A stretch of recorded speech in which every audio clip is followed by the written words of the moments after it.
दोस्तों, सोचो एक पल के लिए। आसमान में एक दुश्मन ड्रोन उड़ रहा है। न कोई मिसाइलें लॉन्च होती है, न कोई धमाका सुनाई देता है। बस एक रोशनी की किरण चलती है और सेकंड्स में वो ड्रोन खत्म हो जाता है। ये किसी हॉलीवुड फिल्म का सीन नहीं है दोस्तों। ये है इंडिया का अपना लेजर वेपन, जिसका नाम है सहस्त्रा शक्ति। इसका टेक्निकल नाम है मार्क टू ए, और ये डीआरडीओ ने बनाया है। एक 30 kilowatt class laser directed energy weapon.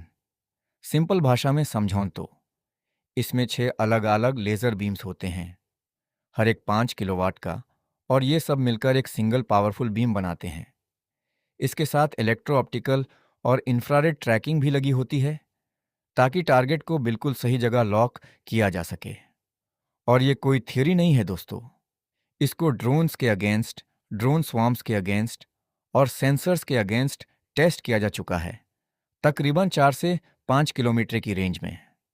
अब सोचने वाली बात यह है कि यह काम कैसे करता है। न मिसाइल चाहिए, न अम्यूनिशन बेल्ट, न कोई एक्सप्लोजन। बस स्पीड ऑफ लाइट से एक कॉन्सेंट्रेटेड बीम टारगेट पर जाती है और काम खत्म। लेकिन दोस्तों, मैं आपको एक सच्चाई भी बताना चाहता हूं। लेज़र कोई मैजिक वॉन्ड नहीं है। बारिश हो, कोहरा हो, धूल मिट्टी हो, धुआं हो, या गर्मी की वजह से हवा में धुंधलापन हो, ये सब इस वेपन के परफॉर्मेंस को अफेक्ट कर सकते हैं। इसलिए ये मिसाइल्स का रिप्लेसमेंट नहीं है, बल्कि एयर डिफेंस की एक नए पावरफुल लेयर है। और अब बात करते हैं पैसों की, क्योंकि ये असली गेम चेंजर है।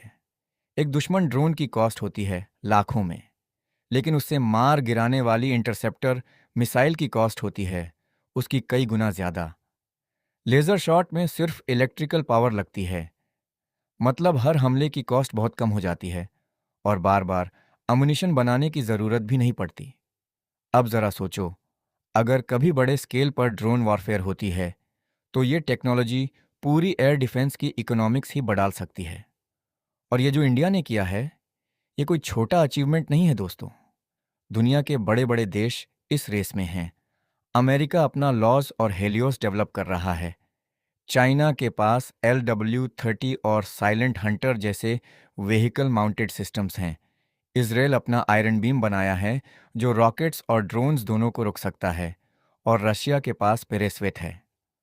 और अब इस लिस्ट में एक नया नाम जुड़ गया है, इंडिया। लेकिन दोस्तों, ये तो सिर्फ शुरुआत है। रिपोर्ट्स के मुताबिक आने वाले समय में इंडिया 100 से 300 किलोवाट क्लास के सिस्टम्स पर काम कर रहा है।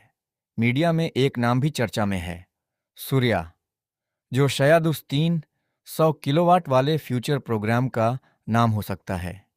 लेकिन अभी तक इसका फाइनल नाम, रेंज और टाइमलाइन ऑफिशियली कंफर्म नहीं हुआ है। एक बात तो साफ है, इंडिया छोटे ड्रोन्स को रोकने से लेकर अगली पीढ़ी की एयर डिफेंस बनाने तक एक बड़ी दिशा में आगे बढ़ रहा है। ये टेक्नोलॉजी अब किताबों की बात नहीं रही दोस्तों।